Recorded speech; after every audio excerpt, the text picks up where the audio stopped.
Assalamu alaikum YouTube көрүүчүлөр, ат сүйүүчүлөр. Сатууга мына 5 кашка өспүрүм бар туугандар. Бастырын чалды. Азыр ушу 5 кашка боюнча маалыматты алабыз туугандар. Бастырынчы.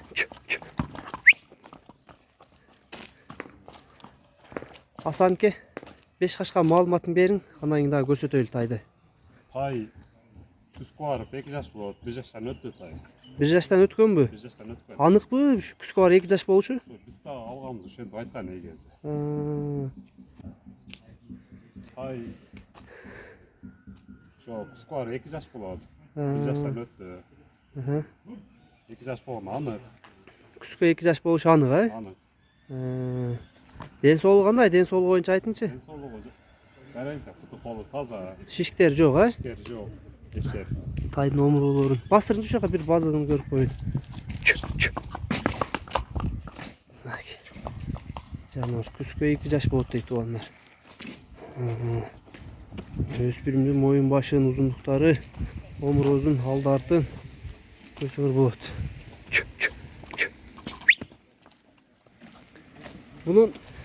Bunun bazını aytыңчы? Bazı kança? Bazı 115 bin. 115 bin. Kemi var mı? Kemi var. Любой жака доставка бар. Dostavka var. Барып жатат. Мына тайдын кыскасы болушу ушу экен туугандар. Мына турушу, ден соолугу үчөө башына таза экенине жооп берди туугандар. Базы айтылды, Дареги Аксы району. Номерлерин жазып калтырабыз. Номерлерге байланышка чыгасыңар туугандар.